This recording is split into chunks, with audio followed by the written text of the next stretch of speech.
Hello everyone, welcome back to the channel.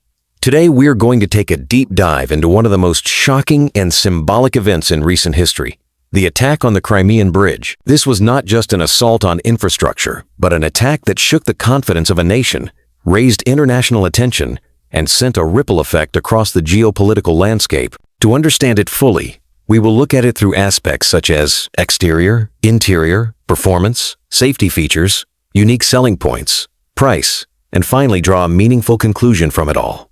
By analyzing each of these points, we can understand why the flames on the Crimean Bridge captured the world's attention and why this incident is far more significant than just broken steel and concrete. From the exterior, the Crimean Bridge was one of Russia's most ambitious engineering projects.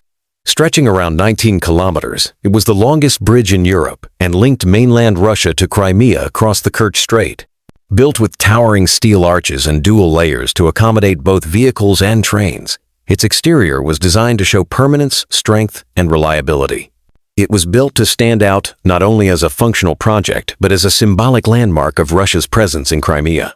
When one looked at the bridge, the scale itself was enough to leave an impression of durability and power. Yet the moment flames rose high against that massive exterior, the image of strength turned into an image of fragility. The thick black smoke that was seen from miles away told the world that even the strongest exteriors can crack under pressure. The bridge's outward appearance could not protect it from the sudden and destructive force of an attack, proving that strength and design is not always enough when confronted with modern warfare tactics. Looking at the interior, the bridge was never about luxury, decoration, or artistic design. Its interior was simple and practical, meant only for its main purpose: transport. The lanes for vehicles, the railway line, and the supporting structure were all about movement. Inside this bridge flowed the lifeline of Russia's connection to Crimea.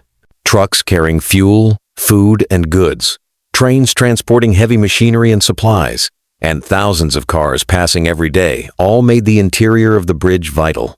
It was not a space meant to impress, but a space meant to function. That simplicity was its strength, but also the reason the attack hurt so much.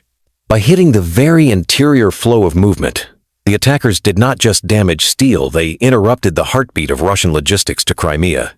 The simplicity of the interior meant that when it was disrupted, the consequences spread fast and wide. When we talk about performance, the Crimean Bridge was highly reliable in its early years. Since its opening in 2018, it had carried millions of tons of goods, sustained heavy traffic, and handled harsh weather conditions. For years, it performed flawlessly as a key supply line, becoming the most dependable connection between Russia and Crimea. Its performance was praised as a triumph of Russian engineering and endurance. However, performance in peace is different from performance in conflict. The attack exposed its limits under pressure.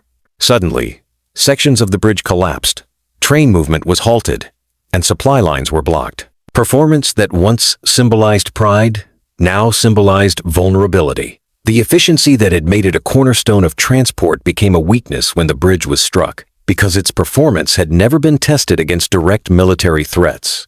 Safety features of the Crimean Bridge were extensive in terms of engineering, but limited in terms of modern defense. The construction used reinforced steel, deep foundations drilled into the seabed, and earthquake-resistant designs.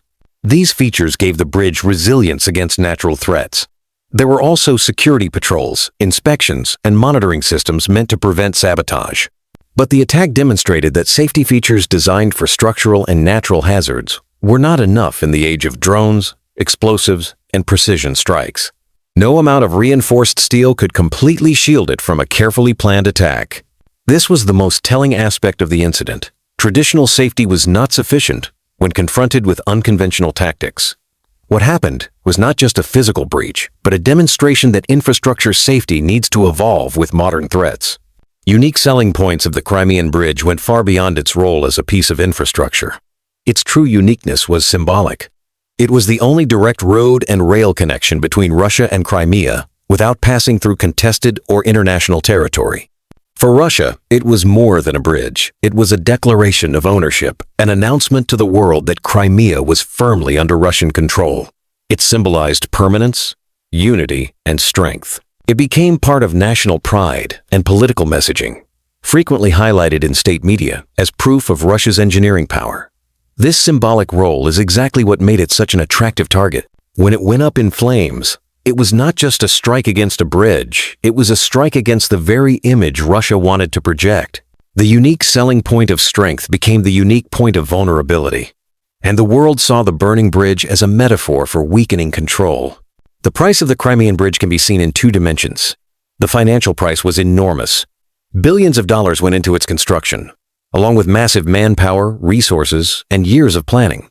The project was overseen at the highest levels of government and treated as a national priority. But the price of the attack added new layers.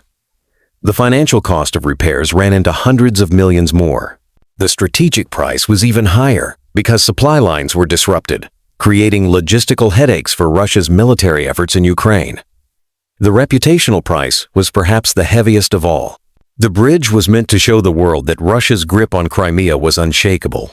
But the flames told a different story, that control could be challenged and even broken.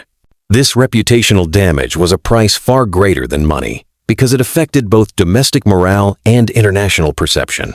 In conclusion, the attack on the Crimean Bridge was not just about the physical damage. From its impressive exterior that once symbolized indestructibility, to its functional interior that kept supplies flowing, from its strong performance in peacetime to its exposed weakness in wartime, from its traditional safety features to its unpreparedness for modern attacks, from its unique selling points as a political symbol to the massive price paid in money and reputation, the bridge represented far more than a structure. It represented an idea, and that idea was shaken. The attack proved that no symbol of power is beyond reach, and no infrastructure is completely safe in today's age of hybrid warfare. For Russia, repairing the bridge was not just about fixing concrete and steel, but about repairing an image that had been burned in front of the world. For Ukraine and its allies, the attack was proof that even the strongest connections could be cut. And for the rest of the world, the flames of the Crimean Bridge became a reminder that in modern conflict, symbols matter as much as strategies. The Crimean Bridge will continue to stand and function, but its story has been forever changed by one night of fire that rocked Russia and echoed far beyond its borders.